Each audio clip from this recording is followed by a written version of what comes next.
ചേരുന്നുണ്ട്. സാധ്യത ഇത്തരത്തിലൊരു പരാതി വരുമ്പോൾ പ്രതികരണം നമ്മൾ സ്വാഭാവികമായും പ്രതീക്ഷിക്കുന്നത് തന്നെയാണ്. കാരണം പരാതിക്കാരെ അധിക്ഷേപിച്ചുകൊണ്ടുള്ള പ്രതികരണങ്ങൾ നമ്മൾ പല തവണയായി കണ്ടിട്ടുണ്ട്. പക്ഷേ MP സ്ഥാനത്തിരിക്കുന്ന ഒരു വ്യക്തി ഇങ്ങനെയൊരു പ്രതികരണം നടത്തുകയാണ്. അദ്ദേഹത്തിന് വേണമെങ്കിൽ ഈ വിഷയത്തെക്കുറിച്ച് സംസാരിക്കാതിരിക്കാമായിരുന്നു. പക്ഷേ ഇങ്ങനെയുള്ളൊരു മറുപടി അത് അംഗീകരിക്കാൻ കഴിയുമോ?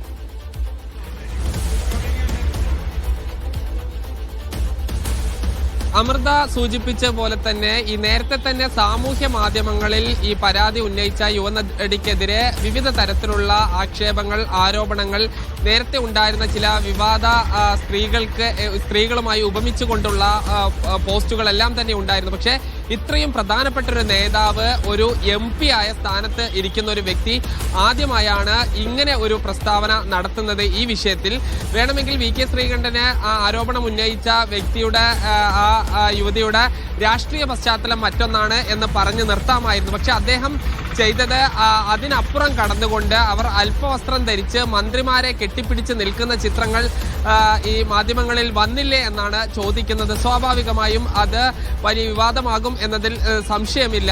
കാരണം ആ ആരോപണം ഉന്നയിച്ച വ്യക്തിയെ ആക്ഷേപിക്കലാണ്, സ്ത്രീത്വത്തെ അപമാനിക്കുന്ന തരത്തിലുള്ള ഒരു പ്രസ്താവനയാണ് MP സ്ഥാനത്ത് ഇരുന്നുകൊണ്ട് VK ശ്രീകണ്ഠൻ നടത്തിയിരിക്കുന്നത്.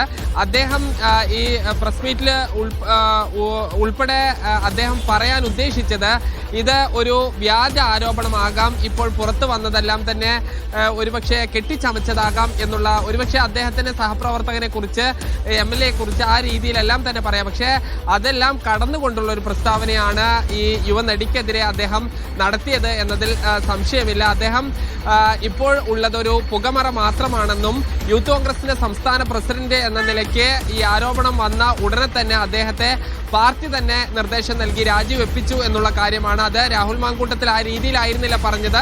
താൻ സ്വയം രാജിവെക്കുന്നു, അതിന് കാരണം തനിക്ക് വേണ്ടി ന്യായീകരിച്ച് പ്രവർത്തകരുടെ സമയം കളയരുത് എന്നായിരുന്നു. പക്ഷേ പാർട്ടി തന്നെ തീരുമാനമെടുത്ത് അദ്ദേഹത്തെ പുറത്താക്കി അദ്ദേഹത്തോട് രാജിവെക്കാൻ പറഞ്ഞുവെന്ന് VK ശ്രീകണ്ഠൻ പറഞ്ഞു വെക്കുന്നുണ്ട്. അതോട് ചേർത്ത് പറയുന്ന കൂട്ടത്തിലാണ് അദ്ദേഹം ഇത്തരമുള്ള ഒരു വിവാദ പ്രസ്താവന കൂടി നടത്തിയത്.